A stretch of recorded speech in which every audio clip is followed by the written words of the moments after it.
So our first Oxford derby in what, 20 years, and Jesus, it ended in a 1-1 draw. Um, ah, it, as a Reading fan, it kind of feels a bit at home. We should have probably won that game. We're just too tired, man.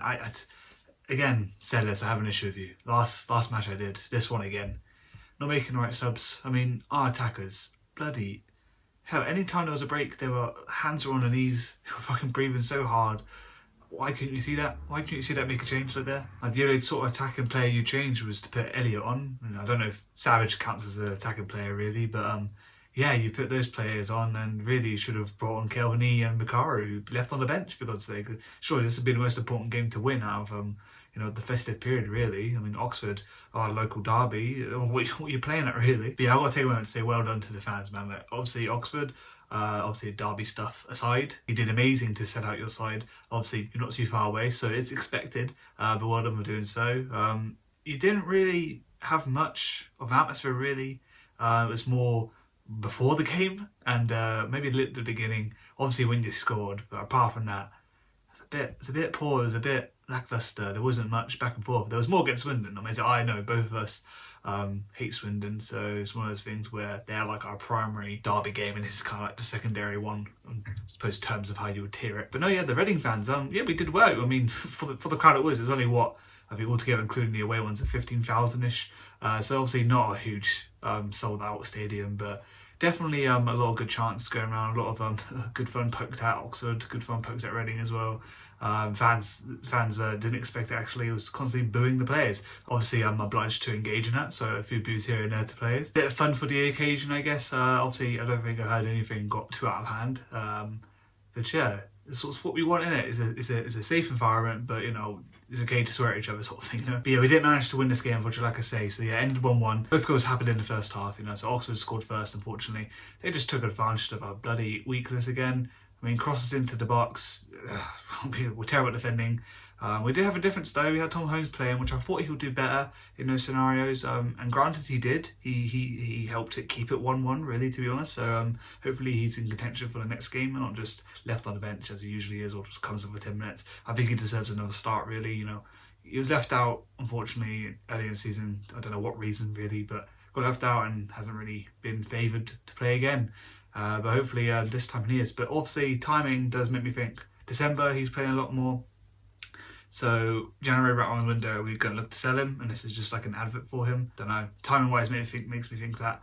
But we'll see what happens there. But for one of the first times I've seen, we've actually scored before the before the end of the first half, and yeah, right before it actually, it was 3 minutes after the Oxford goal. And Stas Smith just threw. Who was it? Was it Andy Yeardom or Aziz who whipped it in? Just absolutely hit the ball hard as hell.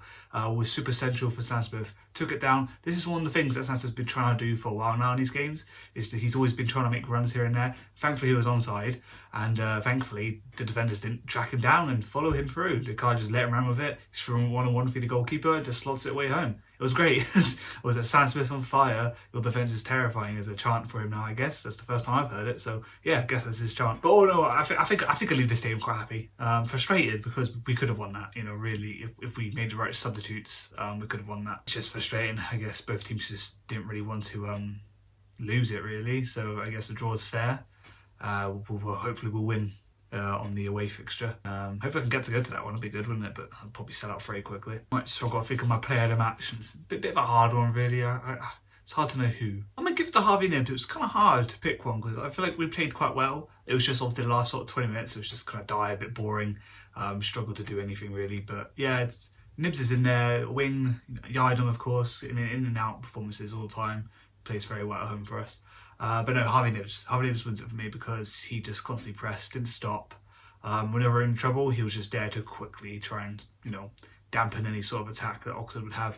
And he did it quite successfully. He won the ball back a few times. Granted, lost it pretty much immediately, but, success rate, I'd say, is more of a positive, over 50%. So, yeah, he did it right, and unfortunately didn't get through and goal himself. I think he's our top goal scorer at the moment, I believe. Or is that easy below Don Ballard? I'm not too sure on that. But definitely up there for us. So, yeah, unfortunately not to get on the score sheet. But yeah, he played a good performance there. Pressing was just consistent throughout the whole 90 minutes, so well done. One last thing I want to rant about before I end this is what is with our left back or left centre back situation.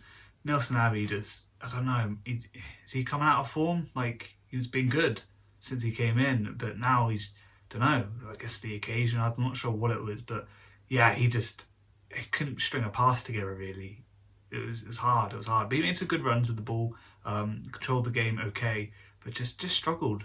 And then we got into the left back scenario. I mean, oh god, it was difficult, man. We had Dorset playing there this time, and yeah, he similar to Nelson Abbey, just didn't look like he had a great game and just struggled to sort of keep it all together throughout the whole minutes that they played. But they came off. Sellers actually made a change, so it's hard to be angry at the man. I'm angry at him for not putting the attackers on, but I'm actually happy that he tried to make a difference here with the left back scenario, the issue that we're having. And granted, you could say it did work because Oxford didn't score, but again, they were more targeting our right back than left back at that point. I think they obviously watched the Barnsley game and saw how Andy Eden was just caught out of pace all the time. So yeah, they probably targeted that, and it got close actually. It was Murphy almost bending the goal in. So Bindon and Mbenge came on for left back and left centre back. And it did okay. I mean, it was more just hanging on really. Fresh legs, I guess, that just helped the scenarios. But yeah, them two are kind of out of form as well. It's hard to find a solid replacement off the bench. I mean, the players we have, what depth are we going to do? We can't suddenly bring in Matty Carson and Clinton Mola has been dropped. So it's just, yeah, it's who do you pick? Who do you pick? Guinness Walker's even an option. Who do you pick? Because none of them seem to want to concrete that slot, you know? So yeah, I don't know what to say. Hopefully in January we'll be able to get someone. I'm not sure that's certain. I don't think we can make any signings even if we do sell players. So fingers crossed something can happen for us and we can suitify that up and get out of this damn relegation zone, because that's what's doing my head in most. It's that I'm still in the bloody red zone. Right, that's been my thoughts, and I'll see you guys next time.